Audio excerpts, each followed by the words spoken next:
couldn't figure out the part in which you said that even if you're not sure about the time, we can still predict it through the process.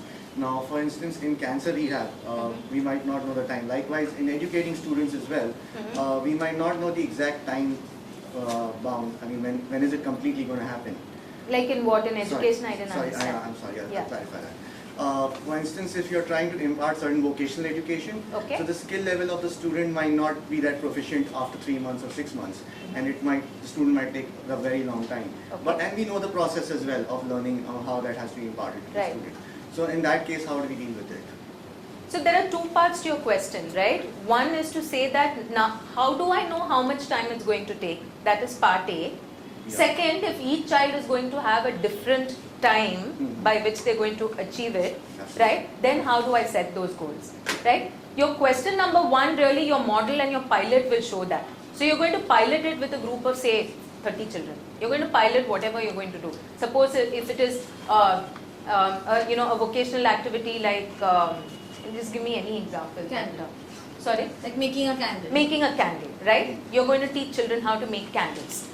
Your first pilot, you're going to pilot it with 30 or 25, 30 children, right? And then you're going to see what is the process being followed. Where are the hitches there? Why? How much time does it realistically take for a child of certain level of proficiency? So in any classroom, you know that there are those 3 buckets of children, right? And then you target it towards the median, what is the average time that it's going to do? Realistically, if I know it takes 2 days for a child to make a candle, I know that by the end of the month, X number of candles are going to be made given that so many children are there. Or if it's math learning, for example, right? If I say that grade 3 proficiency with a group of children who are not even at grade 1 level, maybe is going to take me 2 years time and now I can't even do it in that 1 year, then you will set your targets much lower saying that I can't do grade 3. What is something that will lead me to grade 3? Let me first make sure they are grade 1 proficient and then grade 2 proficient. So to really, your pilot will answer the how long will it take. Based on that, you generally, I mean in my experience, and if there have been other experiences, we can probably discuss that, you set it to the median. What does it generally take? Of course, in any situation, there are some that takes, even in something like, malnutrition, to bring down rates of malnutrition, which is highly unpredictable. It's dependent on so many factors, right? But even in those cases, we know some children pick up weight really quickly. And then they become normal very, very quickly. It is unpredictable.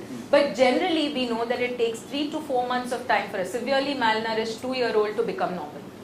Those have been, because there have been pilots, there's enough research evidence to prove that. So, yeah, I mean any...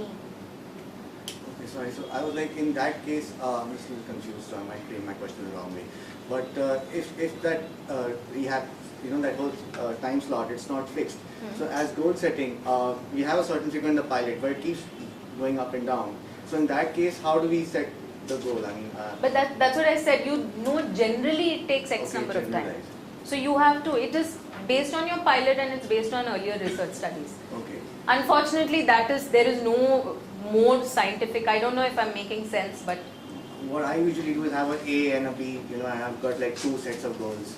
So sometimes I just come into B's and I say, okay, so that was probably, depending on the situation, we chase another goal when the variables are like kind of changing on their own.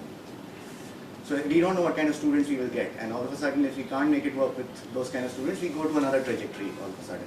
So but that's why you need to define those 3, that with the absolute, bright ones, they'll go to grade 3 level. Yeah. For the not so bright ones, you want to make sure that they at least finish the grade 1 curriculum.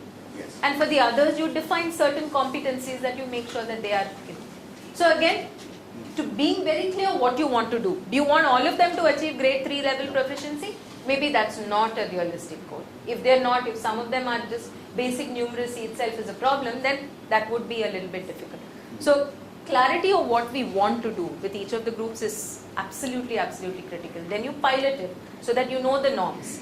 Here I'm assuming most of us kind of know how long it generally takes, and then we're setting goals.